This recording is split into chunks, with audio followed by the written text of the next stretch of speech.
Hello Gemini, Sun, Moon Rising, and Venus Signs. Kamusta kayo? Sana po'y nasa mabuti kayong kalagayan. Welcome back po sa Star Tarot.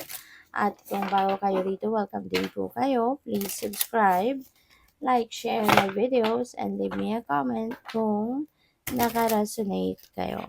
Thank you. So, tingnan natin kung ano ang mensahe para kay Gemini. First card po ninyo, we have the Seven of Swords. Si Seven of Swords, this is an energy of liar, cheater, and stealer. Kaya napakahalaga, no, Gemini, na kayo ay mag-aano sa ngayon. Napakahalaga na kayo ay um, napakahalaga na kayo ay mag-iingat sa mga kausap ninyo, lalo-lalo na sa mga hindi ninyo masyadong kilala o doon sa mga taong na-encounter nyo pa lang. You know? Kasi kadalasan yung mga manloloko na yan, yung mga scammer na yan, mambubudol na yan, napakagaling magsalita, napaka-inviting, napaka-convincing, kaya nga makukumbinse 'di ba, ang nakukumbinsi ang ibang tao at nabubudol. Kaya mag-iingat kayo, as much as possible, lalong-lalo na kung bago lang 'yan, bagong kilala mo lang, bagong kausap mo lang, never ever engage in conversation sa kanila na nakatingin ka sa kanilang mga mata, okay? Kasi minsan, 'di ba, doon ginagawa nila 'no, yung mga alam mo yun, yung mga hypnotism, alam mo yun. So, yun para maengganyo ka at, kadalasan 'di ba yung mga mambubudol gano'n, hypnotize ng kausap kaya sumusunod sa kanila. Yung kung anong sasabihin nila sumusunod sa kanila yung kausap nila. Kaya, ngayon ano dito sa amin, ano yan, naglilipanan naman ng mga ganyan. Kaya kayo din kung nasaan kayo, mag-iingat kayo. Alright? So, yun, papwede rin na ang iba sa inyo dito, baka merong mag-email. 'Di ba ngayon, ang dami-daming kung ano-ano mga text na kunyari nanalo kayo, napili yung number ninyo, naku, huwag kayong maniniwala basta-basta diyan. Ang dami nang nabudol diyan, 'di ba? Mga email, may mga link na sisend sa'yo. Huwag kayong basta-bastang magbubukas, no, ng mga gano'n. Kasi meron pa rin mga klaseng panloloko na gano'n ginagamit ng mga tao sa ngayon. Pupuwede rin dito na kunyari meron kayong mga plano, may mga dreams kayo, may mga heart desires kayo, strategies, mga ganyan.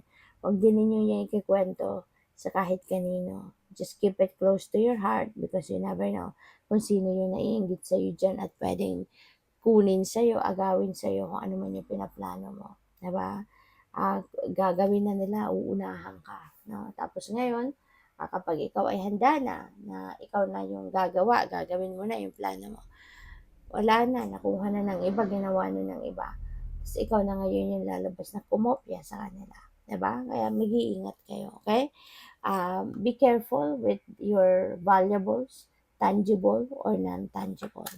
So we have Nine of Wands. This is boundaries. So feeling ko dito kailangan mo bantayan. Mayroon kang kailangan bantayan, pangalagaan, meron kang kailangan proteksyonan, no? So, protect your valuables. Protect yourself from being, from being deceived by other people. Proteksyonan mo ang sarili mo at proteksyonan mo yung mga pinagpaguran mo, mga pinaghirapan mo. Okay? So, what else? We have Emperor. Ayan. So, ang iba sa inyo, magiging manager na siguro, magiging boss na, 'di ba? Pupuwede na ang iba sa inyo, um, makaka-experience na muli na yung parang makakabalik na kayo muli sa vision ninyo, makakabalik na kayo sa focus, sa concentration, muli makakaupo na kayo sa trono ninyo, 'no, parang gano'n. Kasi feeling ko dito nagkaroon kayo ng kunyari distractions, you know? Maaaring nagkaroon kayo ng distractions lately or in the past, yung gano'n. Kaya po puwedeng na-focus kayo sa ibang bagay, na-focus kayo sa ibang sitwasyon. Pero ngayon, maaari 'no, maaari na kayo ay, makakabalik na sa trono ninyo. You will be focusing now on, um, establishing or laying a solid foundation, sa mga importanteng bagay sa buhay ninyo, puwedeng gano'n.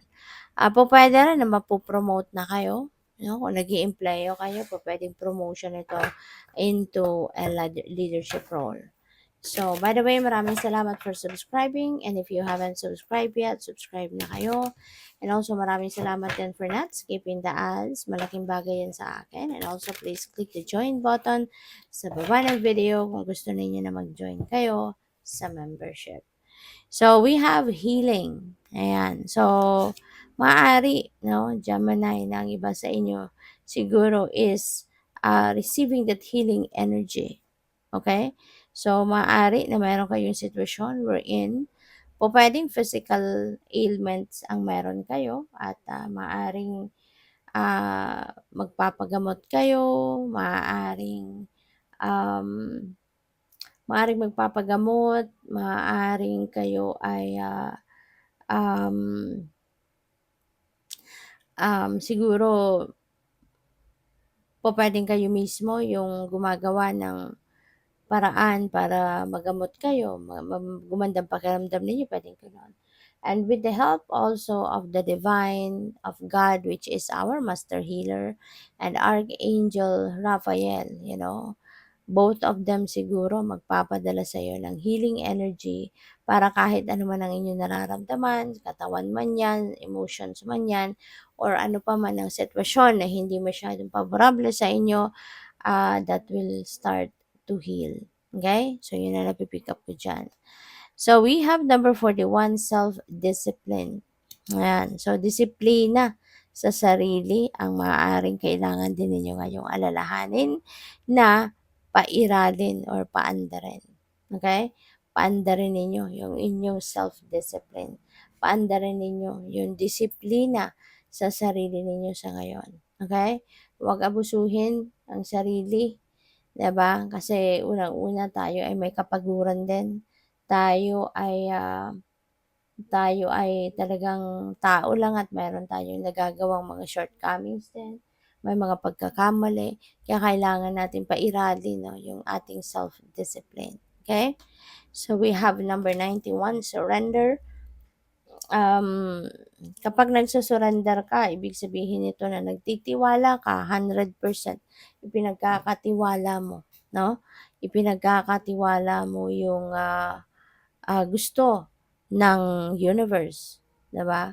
Or I mean, pinagkakatiwala mo yung buhay mo or kung ano man ang mga gusto mong gawin sa buhay mo, ino-offer mo na lang lahat 'yan sa Divine Universe at nag-a-agree ka na kung ano yung gusto mangyari ng Divine Universe sa'yo, anong plano niya para sa'yo, ano ka na, kumbaga hands off ka na, 'di ba? At bahala na siya sa'yo, yung gano'n. So, pupuwede na merong gano'ng ganap ang iba sa inyo rito. It's time for you to surrender. It's time for you to offer everything to God. So, good luck. Thank you for watching. Love and light. Namaste.